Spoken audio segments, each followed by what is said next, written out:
Let's talk about persuasion. It's really the engine behind everything, isn't it? From closing a deal to just getting your ideas heard. But in a world that's so incredibly noisy, how do you actually influence people effectively? And maybe even more importantly, how do you do it ethically? Well, in this explainer, we are going to decode the art and the science behind genuine influence. So here's the game plan. First, we're going to draw that super critical line between persuasion and manipulation. Then, we'll dive deep into the core psychological pillars of influence, unpack the specific kind of language that sells, and then map out some structured models to put it all into practice.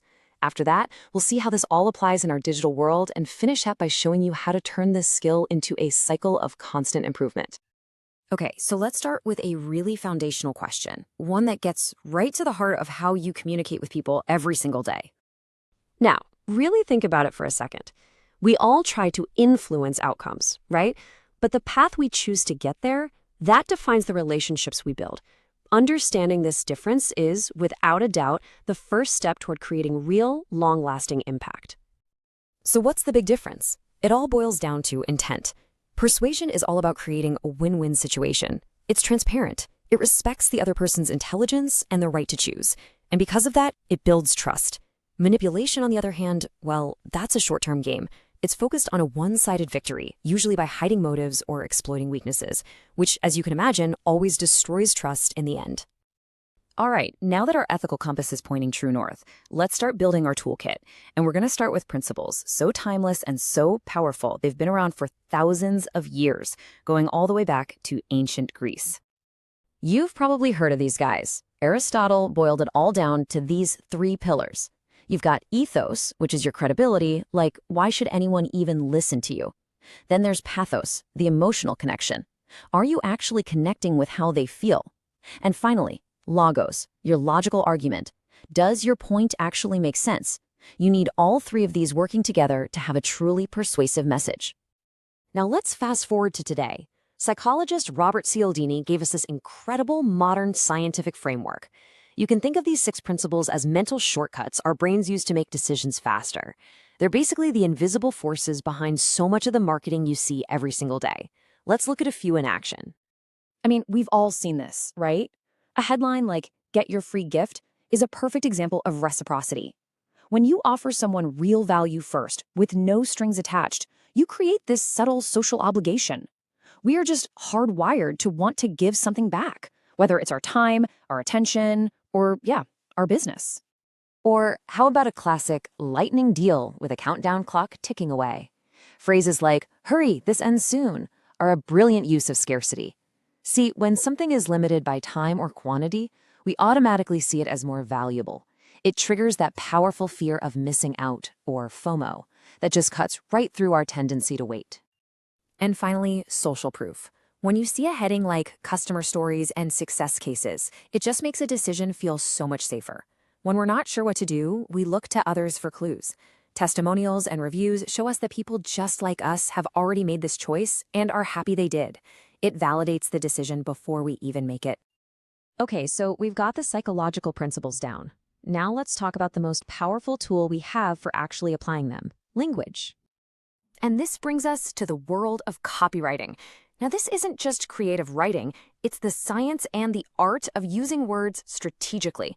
Every single word has a job, and that job is to move the reader one step closer to taking a very specific desired action.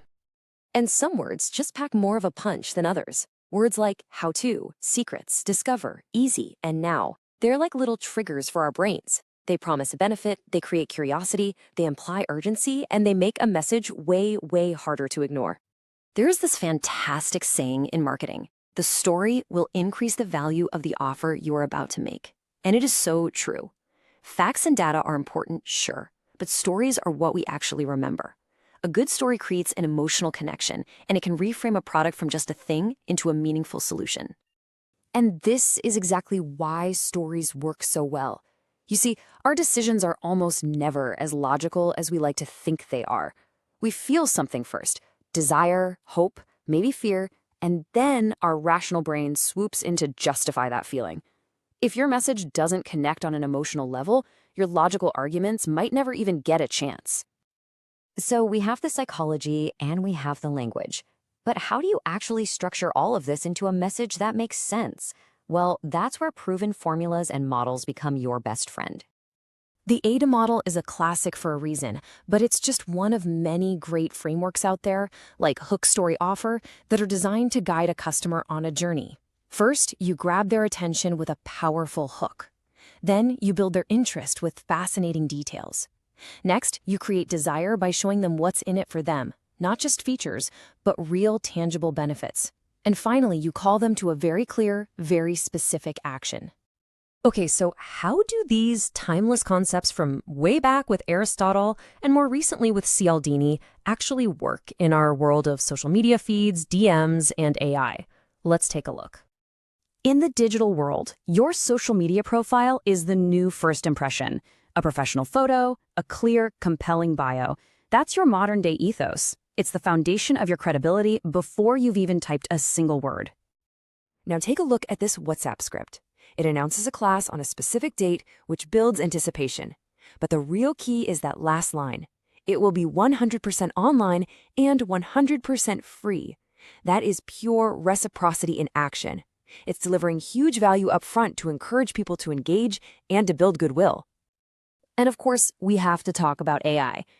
Think of it not as a replacement for your brain, but as a seriously powerful assistant. You can use AI tools to brainstorm amazing hooks, to act as a tireless editor to refine your message, or to instantly generate different versions of your copy to see what works best. It's a massive accelerator for putting all these principles into practice. Finally, let's just reframe how we think about this skill. Persuasion isn't some destination you just arrive at. It's a process that you're constantly refining. The best marketers and communicators, they don't guess, they test. They treat persuasion like a science. They form a hypothesis, like, I bet this subject line will get more opens. They run a test, they track the numbers, and they learn from the results, whether they were right or wrong. This continuous loop of feedback and getting better is the real secret to mastery. So, as we wrap up, I'm going to leave you with this question. We've covered a ton of ground, from Aristotle all the way to AI, but knowledge is only powerful when you actually use it.